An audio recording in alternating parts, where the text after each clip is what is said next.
तो रियासत अली आज़ाद साहब, जो जुरिस्डिक्शन का इस वक्त पॉइंट आमना साहबा उठा रही हैं कि सिर्फ अपील की हद तक ही सुना जा सकता है सुप्रीम कोर्ट में, या और फिर PTI वहाँ पर कंप्लेनेंट थी नहीं, वो एक मुतासरा फरीक थी नहीं, और उसके हक में फिर जिस तरह से ये फैसला सामने आया, तो ज़रा इस पर आप अपना भी पॉइंट ऑफ व्यू दीजिएगा कि इस फैसले को आपने कैसे देखा है, ये दुरुस्त फैसला है या कुछ तहफ़्फ़ुज़ात हैं आपके इस पर? देखिए, बात यह है कि जब इलेक्शन हुए उस सिचुएशन में PTI से निशान दे दिया गया था, जिसको सुप्रीम पाकिस्तान ने ये कहा कि हमारे फैसले को गलत किया गया है, और हमने तो ये कहा ही नहीं है। तो जुल्फ़िकार अली भुट्टो केस में अगर आप देखें तो सालों के बाद अंडर आर्टिकल 186 को, जिसके अंदर आर्टिकल 10A जो था वो नहीं दिया गया था, सुप्रीम कोर्ट ऑफ पाकिस्तान ने इस जुरिस्डिक्शन में 186 में जो रेफरेंस भेजा गया था प्रेसिडेंट की, उसको उन्होंने रेक्टिफाई कर दिया, रिव्यू कर दिया। अब इसके अंदर चूंकि ये तो पार्टी नहीं रही थी, इनको तो उन्होंने आजाद डिक्लेयर कर दिया था, इन्होंने फिर लाजमी बात है आजाद लड़ के तो एक पार्लियामानी पार्टी को ज्वाइन करना था, जो आर्टिकल 51 कॉन्स्टिट्यूशन का है उसके अंदर मेंशन है।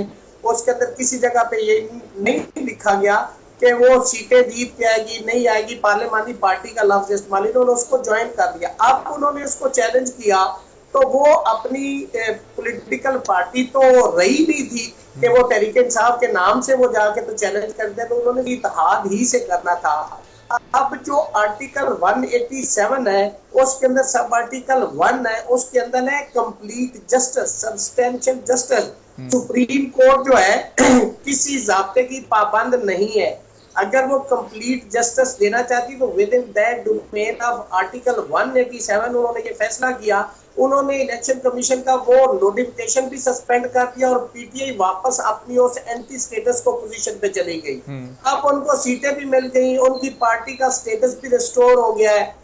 अब बात ये आती है कि क्या जो 51 के अंदर प्रोपोर्शनेट का जिक्र किया गया था, मुतनासिब नुमाइंदगी का किया गया था, उसके लिए वो इंटाइटल है, और मेरिट भी यही कहता है, लॉ फेवर द एडजुडिकेशन और merit rather than the technicalities. एक इरेगुलरिटी हुई थी जो क्योरेबल थी और सुप्रीम कोर्ट ने उसको दुरुस्त कर दिया है। अब ये कहना कि ये एरर जुरिस्डिक्शन है, फुल कोर्ट का फैसला है, अंडर आर्टिकल 189 बाइंडिंग फोर्स है, वो मेरे ऊपर भी, आप पे भी, हर इदारे पे भी वो बाइंडिंग है। मेरी नाकस राय में मेरे से 1000 इख्तलाफ किया जा सकता है। बीइंग स्टूडेंट ऑफ लॉ मैं ये सब समझता हूँ कि ये सब्सटेंशियल जस्टिस हुआ है, कंप्लीत जस्टिस हुआ है। अच्छा। और मैं जब आप इसको कंप्लीट जस्टिस कह रहे हैं, तो फिर अभी आपने जिस इरेगुलरिटी का जिक्र किया, जब एक फैसला इलेक्शन कमीशन का कलअदम हुआ, तो उस कलअदम होने का मतलब ये कि गलत फैसला था, इसको हम कलअदम कर रहे हैं, तो फिर उस फैसले के खिलाफ या उस फैसला करने वालों के खिलाफ भी कहीं कोई एक्शन या कोई कार्रवाई बनती है, या इस फैसले में शामिल है या शामिल होना चाहिए था ऐसी किसी कार्रवाई को भी?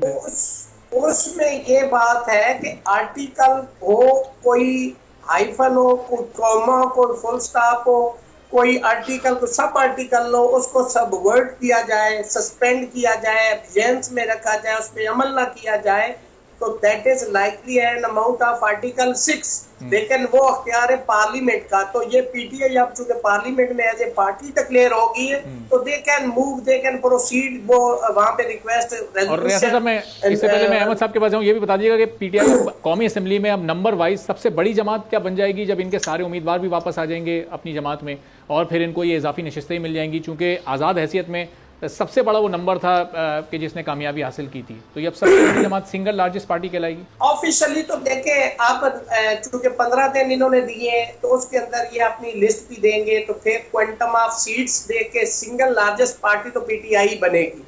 अच्छा। लेकिन चूंकि इनके पास ओवरऑल मेजॉरिटी नहीं है, चूंकि हुकूमत जो इस वक्त वो सिंपल मेजॉरिटी के साथ इनसे आगे है।